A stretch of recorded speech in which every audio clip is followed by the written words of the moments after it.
Hello and welcome to the Underground Manga Initiative. This is a series in which I review manga that I believe to be underground, meaning that not only are they underrated, but they are also untraditional in terms of story and artwork. Today's manga I'll be reviewing in the first episode is Suicide Parabellum by Diamond Saman. This was published in Mephisto magazine by Kodansha. Now, I don't have a lot of information on this magazine, but apparently it's a literary publication, and it's the same magazine in which the Monogatari series is published. So that already makes this story untraditional because it's a manga being published in a literary magazine, which doesn't really happen all too often. And the artwork, let's talk about the artwork right now, because the artwork is done by Diamond Saman. If you don't know who he is, Diamond Saman is a very unique author. His artwork is always fun to look at.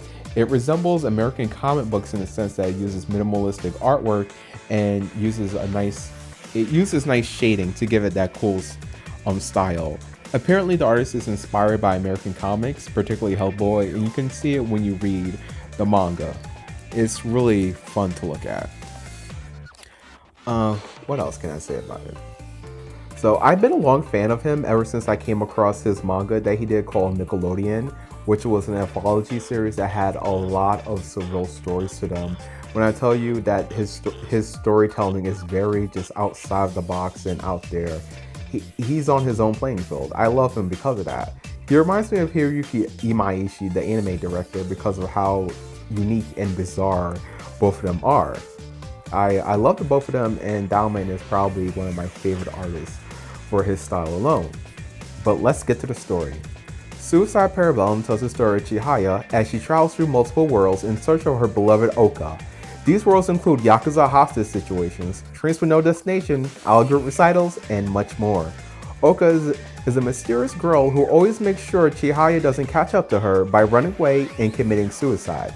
The plot becomes even more complicated once Chihaya discovers several copies of herself also searching for Oka, and Oka having to deal with a serial killer stalker. Now, this manga is only 10 chapters long, with each chapter only being about 20 pages, so there's not much I can reveal about the story while spoiling some major details. But what I can say, this manga is extremely unique in its own right.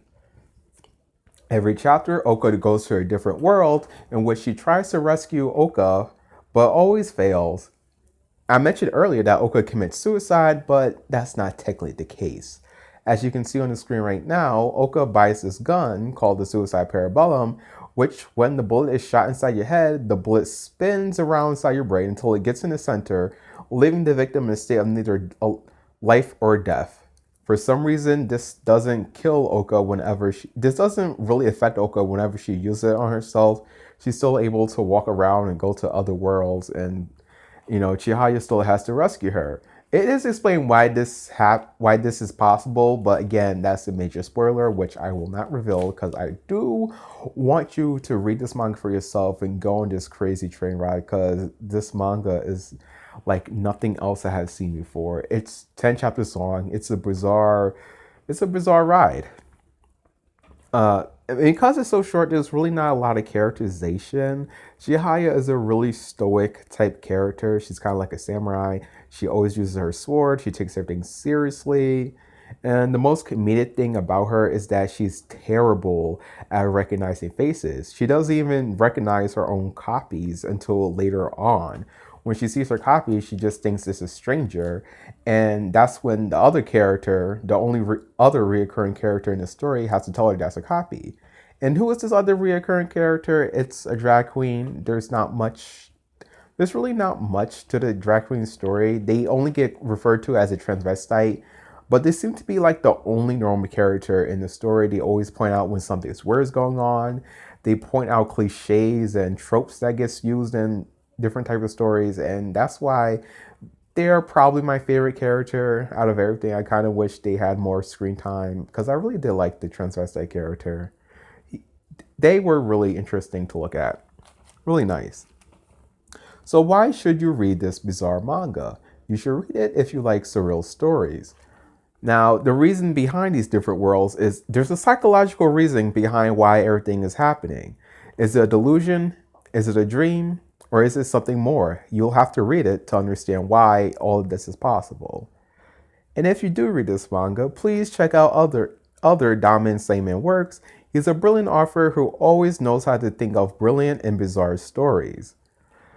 So I give the artwork possibly an 8 out of 10. Like I said, I love Damen's unique art style. It's very dynamic but minimalistic with nice shading that gives the manga a distinctive American feeling to it. And the story is also 8 because I do enjoy the surrealism of it all. And also, if you're a fan of Yuri, it does have some girl love subtext behind it, because it's more or less stated that Chihaya is indeed in love with Oka, and her love is the primary reason why she wants to rescue her in the first place. Oka herself, well, she doesn't have too much characterization either, well, at least not much I can reveal, but she's a character that likes to tease. She likes being chased by others. She wants the attention, which is a reason why she constantly runs away from Chihaya and kills herself so often. And that seems to be about all I can say about the manga right now. Like I said, it's super short, so there's not many plot details I can give away. So please, I beg you, please read this manga for yourself. You can read it on Manga Desk, you can read it on Manga.Today, and go check out other works by Norman Saintman.